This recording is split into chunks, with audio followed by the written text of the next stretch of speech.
Morning, thank you, Colby. Hi, I'm David Wiley. I'm your speaker on a box today. I'm a software development engineer tester at SAS R&D. I've been testing SAS software for over 25 years. For about half that time, I've been a tester for SAS Intelligent Decisioning, the product that forms the core of our demo today. I often tell my friends and colleagues that of all the products I've used from SAS over the years, this is among my favorites because of the many ways it can be used to specifically address real live customer problems like we see in today's demo. After a brief introduction, I'll discuss our demo scenario, and then we'll walk through a decision flow in SAS Intelligent Decisioning that's created to reduce customer churn. We'll include a preview of a new node type that's currently under development that's intended to streamline communication between our product and external APIs. In the context of our demo, it's used to collect customer information, pass that into an LLM, and receive a response that is used to generate a personalized email text. Now, because I presume that for some of you, this is your first opportunity to encounter SAS Intelligent Decisioning, I'd like to explain it briefly at a high level. Our customers use our product to convert their analytics into revenue. We do this with a combination of a low-code, no-code editor with opportunities for user-written SAS and Python code. We integrate seamlessly with multiple SAS analytic modeling products. After our customers and users are happy with the performance and function of their decision flows when run against small-scale local data, that conversion to revenue portion occurs when they generate the executable code for their decision flow, and they write it out, deploy it to an external production execution environment. Think point-of-sale credit card transactions or rapid review and response to an online loan request. The heart of our UI is our low-code, no-code graphical decision editor. This depicts the path that a single observation of data will follow as it flows through the diagram, top to bottom, left to right. The different colored boxes refer to the different functions performed by those individual nodes. We'll discuss some of these in detail as we go through our demo.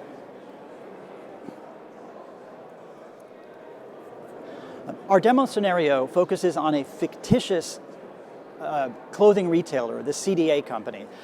Data scientists at CDA have determined that customer churn is on the rise. Formerly loyal customers are picking up their business and taking it elsewhere.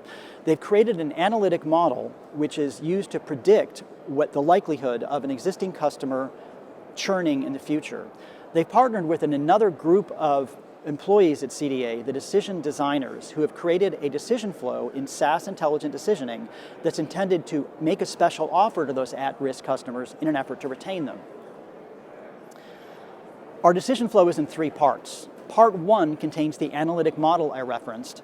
In part two, those customers who are at risk of churn are evaluated for eligibility of special offers. And in part three, those at-risk eligible customers have a personal offer made to them through our product.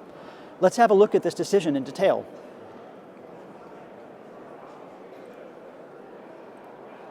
And we're looking at the decision, just a moment here. And how about we reduce that? Try this. Here we go. This is our decision flow from that demo slide. I'll zoom into the top. Our decision begins with a rule set. A rule set is traditionally a series of if-then-else statements designed to categorize data or to perform simple operations. In our example, we're using this in its simplest form. We're setting the value of 4 output variables used to define the upper and lower boundaries of the churn analysis. By storing this node at the top of the decision flow, the decision designers have one central location where they can make changes in the future if necessary to fine-tune that churn analysis. Step 2 is the analytic model. Let's have a look. Now, as I open this model, we're leaving SAS Intelligent Decisioning and we're moving to an entirely different product, SAS Model Manager. SAS Model Manager offers a centralized repository where data scientists can store their SAS, Python, and R language models. Once there, they can evaluate them prior to putting them into production, and as we've done here, add them to decision flows, and monitor them for their performance or decay over time. Let's have a look at the source code of that model. Here we see from the comments in the model that this model was actually created in still another analytic modeling product, SAS Model Studio. I wanted to demonstrate this to show you that this is that seamless integration with multiple products I talked about. Let's head back to our decision flow.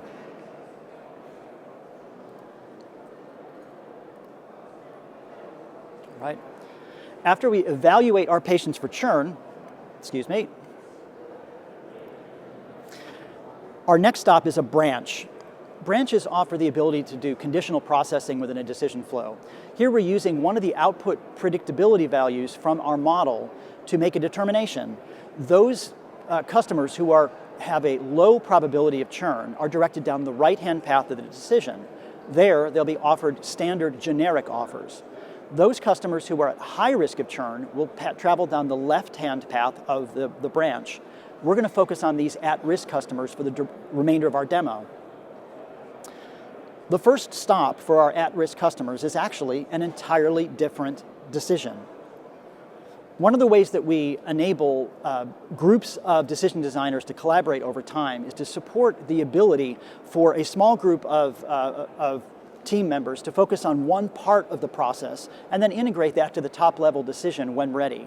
In this particular case, a small group of CDA decision designers were tasked with integrating 3 additional analytic models created by the data scientists, which determine the propensity or likelihood that a customer would accept offers A, B, or C. They finish with a rule set that does a simple arbitration step.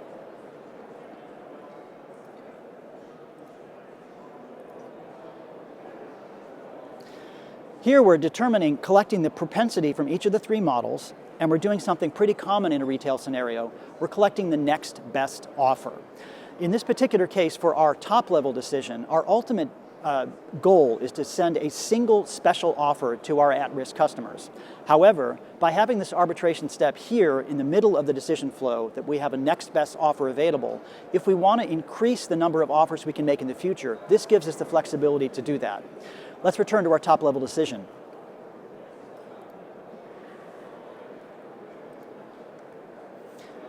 For our at-risk customers, after we've determined their propensity and done some arbitration, our next step is to actually generate those offers.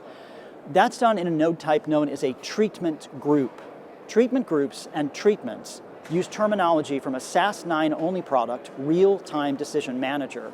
The decision was made, pun intended, to add this node to our product so that we had a migration path for those SAS 9 only customers to make their way to VIA. Let's open that treatment group. A treatment is simply another term for an offer made to a customer. This treatment group contains 3 treatments or offers which correspond to those 3 propensity models we saw at the top of the sub-decision, offers A, B, and C. The parameters of a treatment or offer are defined in attributes. Attributes look and behave like variables. Here we see that this particular offer is for $15 off a women's apparel item. There's information about shipping. We can also take advantage of an option to set a start and or end date if we'd like to make this a limited time offer. For the purposes of our demo, I've left this open so we can have some more flexibility. We're also taking advantage of a special type of rule set, an eligibility rule set. This defines strict criteria for which the eligibility of a customer is evaluated for a particular offer. In this case, only customers which meet the criteria you see on the screen will have that offer information generated on their behalf. All 3 of the treatments in this treatment group follow a similar set of logic.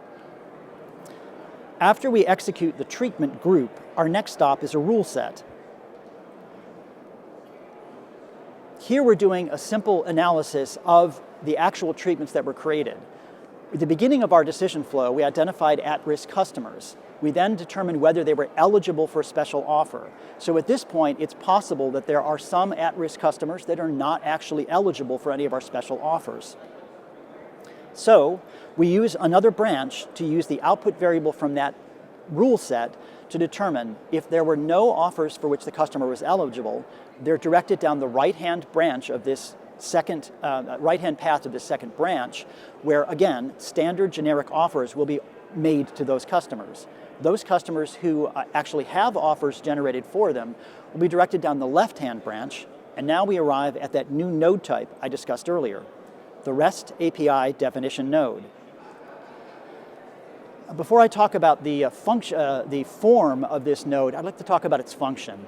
When we communicate with an API, we need to pass specific information to that API. What's the address? Where does it live?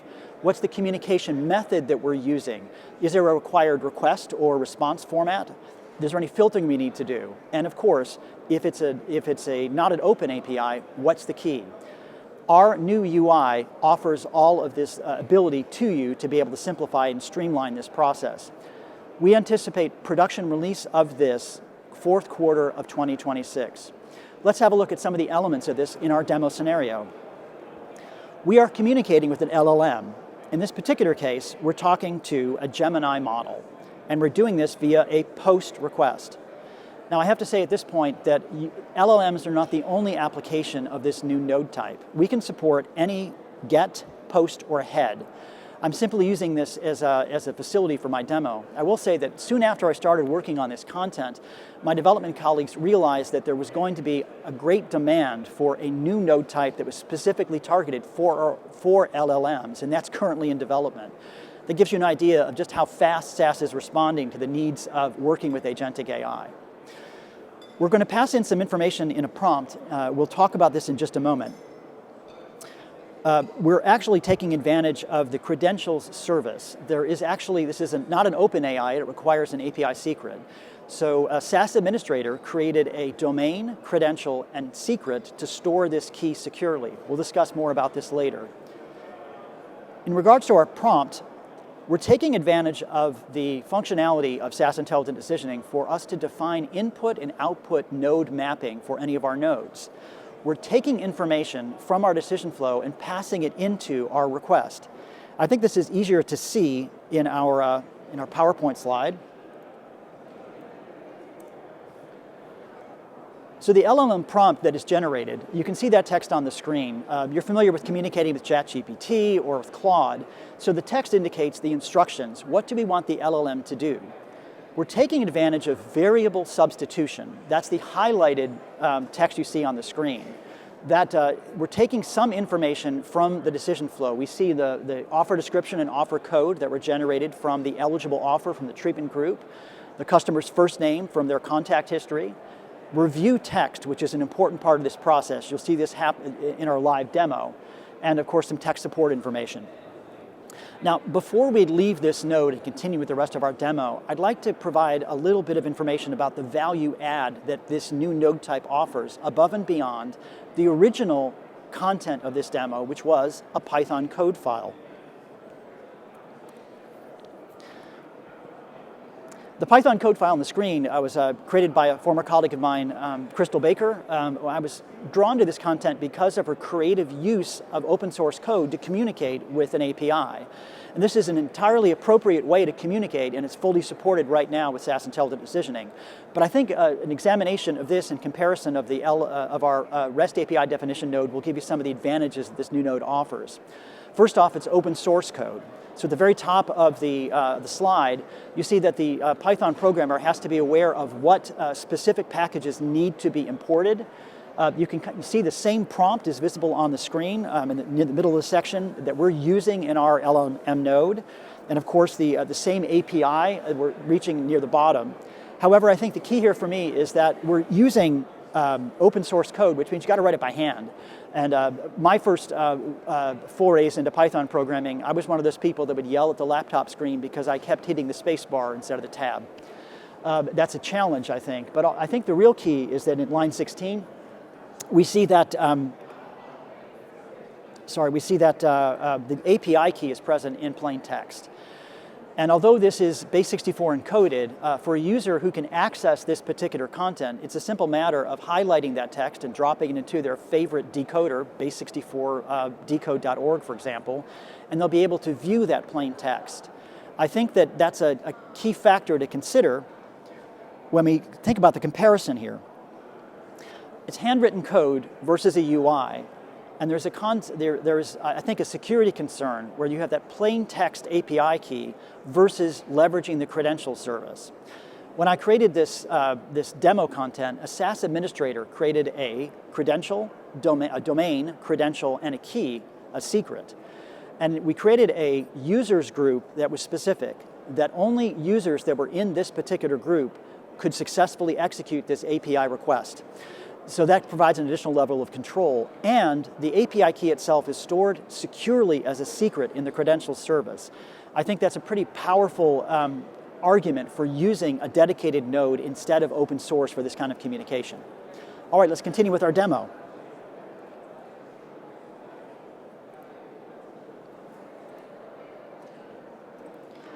After we've generated that prompt, there's one of the decisions we made internally was that we wanted to make this node as flexible as possible. So we didn't want to put any limitations on the response that came back. So the onus is on the user to do any parsing of that. So the response from this LLM is actually a very long string of JSON, and there's only a small part of it that's of interest for generating an email text. So I simply created some simple SAS code that I have put into a subdecision here to use the known prefix and known suffix and some simple math to be able to parse the part that I needed. The last step in our process is to actually send an email, and for that we're using a Python code file. Now I could have created a REST API definition node for this step if I found an API for this, but I wanted to demonstrate that we can still have Python code files and open source peacefully coexist with a dedicated UI for this to function. How about a live demo?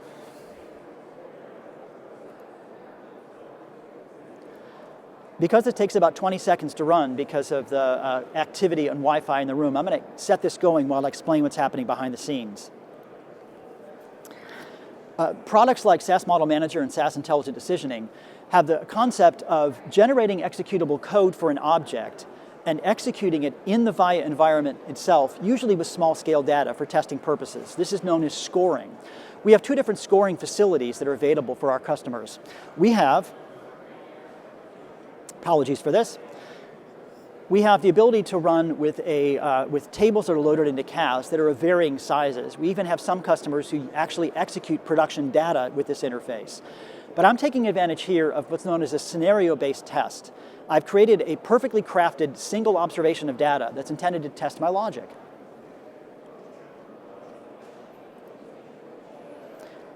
The three panes on the screen, we see information about the decision version that we're using, and in this section on the top are the input variables for the decision, and the section on the bottom indicates if I'd like to do any comparison with known outputs. This is a tool that we can use to evaluate our decision. Let's just focus on the inputs for now. All the input variables for the decision appear in this list, and we see some familiar variables as we fly by here. In terms of information about the customer, their last purchase date, we see that review text, we'll talk about that in a moment. Information about the email that we're going to send this to, the customer's first name, etc. Now, for the purposes of my demo, I chose a request text that was purposefully silly. Our customer Lucienne ordered a red t-shirt, but she received a 1984 Chrysler K-car instead. She appreciated the creativity, but that's not what she ordered. Those of you who are like me of a certain age will remember the K-car is a nice, reliant automobile. Let's take a look at our output.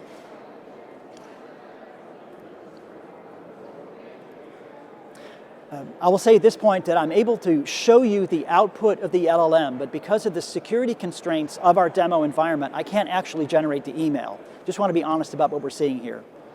All right, we see the output values in the right-hand column. This center column shows us the expected values if I'd like to do some comparisons to known outputs. All right. We see the raw response body that came back from the LLM. We can see that the LLM decided to address Lucienne and talked about apologizing for the mix-up to the order. Sending a car instead of a t-shirt was a no-no. We see the parsed response text. It's a little more easy to read. This information is collected and is passed into that Python code file, and an email is generated. Right? That is the end of my prepared content for the day, and I'm pleasantly surprised that I actually have some time for Q&A. Are there any questions? I'll come over to you.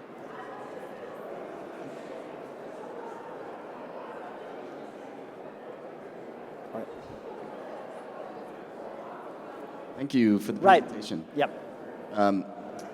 What safeguards do you have in place to check the written content of the email for a marketer who might be? Gotcha. So we actually, in the LLM itself, I did not show this. We begin by putting some safeguards in terms of any hate speech that might be in that response text. So we start with that perspective.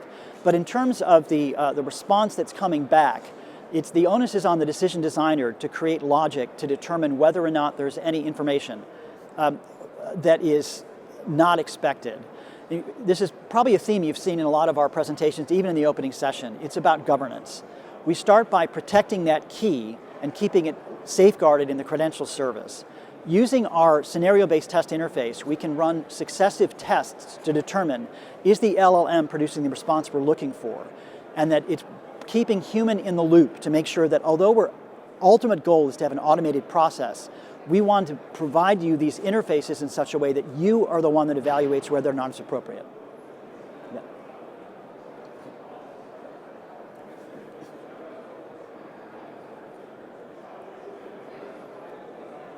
I'm curious, what triggers the beginning of the flow? Is it something that's... Sorry, I'm having trouble hearing you, sir. Yes. Thank you. I'm curious, what triggers the beginning of the flow to take the action? Is it responsive, or is it running like a batch base, or does both? So when would be appropriate to do Great. So in the case of what I just did here, what I did was I executed a scoring test case by putting in expected inputs. When we deploy this to a production environment, you're hitting an API. So that it's the idea of, do you get an API request? In terms of the couple of examples I gave earlier would be a point of sale credit card transaction, that you're hitting that API. That's the ultimate goal of deployment, of putting this into production. Yep.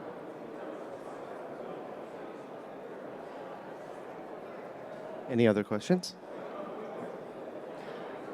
Thank you all for your time and attention. I appreciate you starting your day here. If you have any further questions about this product or any VIA product, my home base is the AI decisioning booth about 30 feet over there. That's where they've got me chained to the desk. Thank you for coming today. I appreciate it. Thank you.